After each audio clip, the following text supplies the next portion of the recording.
Hello, everyone. Welcome back to the Artless Dialogue. It's me, your host, Saud, with Ash as usual. Ash, how are you doing? I'm good. Yourself? How you keeping? How's Ramadan going? Yeah, doing well. Ramadan is it's going. It's almost 3 to 4 days left. We're I know. nearing the end, and it's a special month. So we're gonna miss it once we're gone. But we're also looking forward to Eid. So that's how Very it true. is. Very true. Yeah, Timing is good because it's like the clock changes as well, so it's kind of like timing wise, it's really good. yeah. Because I think the last fast is an hour, like an hour Yes. late. But Yeah. Yeah. yeah, Yeah. Yeah. yeah, yeah. Just a Yes, teaser, just to get the last fast in. Yeah. yeah. Just so you know, yeah. That's true. That's true. How's everything on your side? Yeah, all good, mashallah, all good. Yeah, just as you said, it's kind of the final sprint. So, kind of getting ready for Eid al-Fitr, which is Saturday or Sunday, depending on which moon you see and where you see it. We'll not get into that. We'll need at least 3 hours of podcasting to explain why Eid al-Fitr is different. But that's maybe for another day. Yeah, it's a long Uh, conversation. Oh, it's a long conversation, and I'm not sure I'm qualified to speak on that. I'm I'm sure sure I'm not. my brother will be, but so what's been happening since we caught up? What have you kind of caught your interest? Yeah, so I was just looking, browsing the web, and something caught my eye, and I thought it was quite interesting. So, 3 words: London Crane Survey, right? So, the background of the thing is that traditionally bankers, investors, people working in Canary Wharf or in London, they look out the window and they count the number of cranes and they say, okay, the economy is doing well if there are more cranes. And if there aren't a lot of cranes, then they'll be like, okay, the economy's not doing well. So I heard this a while ago and it caught my eye again a few weeks ago. And I was like, okay, let's see if that claim holds any truth, or is it just a myth, just something fun to do, just tradition. So started doing some research. And first thing is, what do cranes tell us, right? They tell us that, okay, people are building things, investment is ongoing, there might be favorable government policies, well, investor confidence is high, so it's a positive outlook. But what don't they tell us? What's the flip side of the coin? The flip side is that cranes or crane counting, it's a lagging indicator. So decisions were made months or maybe years ago that this building or this project is going to go. So decision was made when the economy looked better a month or a year ago. It might not be truly reflective of what's happening right now. And other thing is that it's very sector specific. Mhm. So construction is one sector. The economy is not made up of one sector. Um, so that's what I was looking at, and I found it quite interesting. What are your thoughts on that? No, I think it's interesting, and I think for listeners, check out Saud's LinkedIn profile for the bit of research you posted, which I thought was quite interesting there. But yeah, I think you're right. It's kind of it's a data point, I think, but it's a data point you kind of need to take in amongst others because it was interesting. I'd seen that, and then it kind of I was connecting the dots, more globally. So I think in a growing economy like the UK, where we've got a finite space for building, it might be an indicator of growth because we don't really have a lot of space. So therefore, space is, it's a premium. Yeah. It's expensive, so you're not going to build a huge building unless there's something there that's going to, a revenue return or if it's for an organization, it's a huge investment building in London. Um, Flip side is like China or Dubai. Now in Mm. China and Dubai, Dubai, you'll see cranes everywhere and it's consistent because they are growing for 10, 15, 20 years in the future. Yeah. So it's not necessarily kind of a reflection of the economy, it's more a reflection of their strategy, which is we want to build a country that is so big and they've almost got a target state for their population and they want to build the infrastructure to that target state, even though they're halfway there. So it's about Um, ambition yeah, it's about and ambition for vision. them. Yeah. For China, it's slightly different because, you'll have heard of all these kind of empty cities you get in China where there's whole cities that are just empty. Yeah. And their challenge is slightly different, which is they are needing to build infrastructure to maintain the pace of the economy Okay. because they've got a workforce, they've got it's a communist workforce that they need to kind of keep employed. They've got the economy, the GDP level they need to keep at a certain level. So Mm. they're just building and using that to kind of drive their economy. Okay. So that then isn't necessarily a true indicator of the economy. It's almost a false indicator then that they're using to go, we want to pretend that the economy is still going at that pace, even though a lot of these infrastructure projects are just being kind of left and they're abandoned.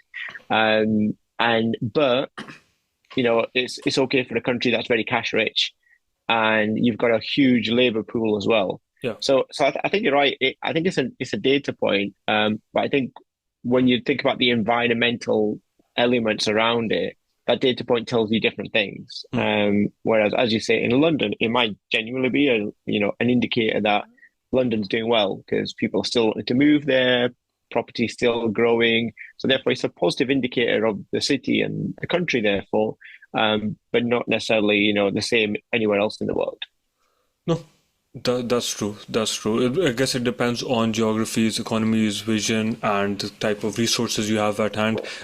I think the interesting, very interesting point you said is that because space is a premium, uh, every decision made would be more carefully thought of. It would be more expensive, and then hence it could be more of an indicator. I think cranes don't only represent the economy, they, as you mentioned, represent investor confidence, and that can go into other areas and other sectors as well. And it is reflected sometimes. I was looking at data, I couldn't find exact data showing the number of cranes in London year on year. You get out there with a notepad, Saud, one day. Yeah, it'll take a while, I think. And it I has to be feel like every year.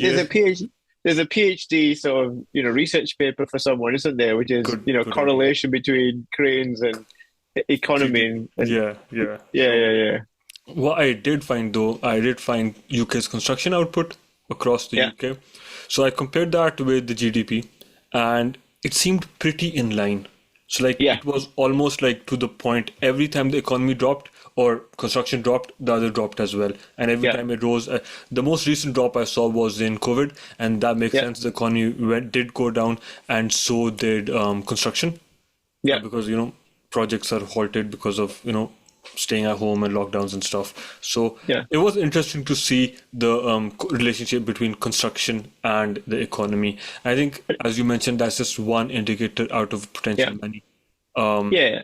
And it makes logical sense because I mean, if you think about it at the most micro level, as an individual, right? If things are tough, yep. you're not likely to buy a new house. You're not likely to move. You're not likely to upgrade your house. So therefore you're not going to build an extension. You're not going to go, I'm going to buy. So therefore your purchase power is reduced. So you're going to hold on to whatever capital you've got because you're protecting yourself. And then as you kind of macro that out into, corporations and investments and pension funds, then when things get tough, they tend to hold on to their capital. What they're not going to necessarily do invest in commercial properties because as we knew from 2007, that takes a massive hit, Hmm. and the recovery period from that is quite a while. So therefore, it's not something you can kind of recover from very quickly. So if you bought a commercial property for 5 million in 2005, and then 2007 that's now worth 500,000, it may take you 20 to 30 years to get to a position where you can exit out of that without a massive loss. So I think so there's a sensible kind of correlation between construction and the economy, and as you said, it's often a lag, but where it's a kind of a pre-indicator is it slows down because if you took the crane one analogy, I mean, I remember ages ago when I was looking to do our extension, you can tell a lot of things from the UK by the extensions being built. Okay. So for more affluent areas, it was quite flat. Hmm. So people are still building extensions. Economy's going up, down everywhere. Affluent people still building extensions, Yeah. right? Because they've got the money. They don't really care if the economy goes up and down. For everybody else, the volume of extensions is direct correlation to the economy And how because much they have saved and how much they're yeah, they've got some spare cash, and suddenly they're doing well, and as they say, make hay while the sun shines, and then they go, oh, I've got some spare capital now, I can go buy an extension.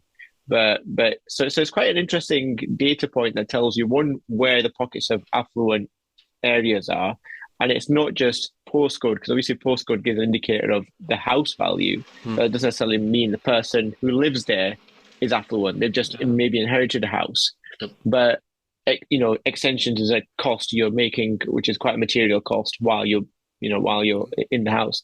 So it's quite interesting when you take that crane and go, right, what are the other data points that tell you stuff that Yeah. you might just go, well, that's a random data point.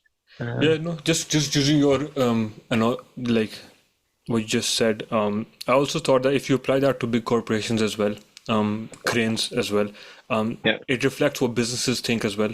So, yeah, if there's more cranes, that means more offices are being built, more office spaces being built. That means there's yeah, demand for offices in London or in any other city or country.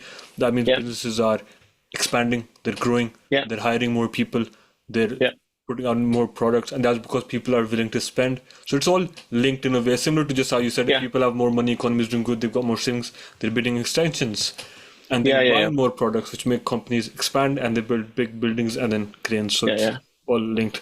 That's Yeah. always And I found wonder, that confusing about the economy.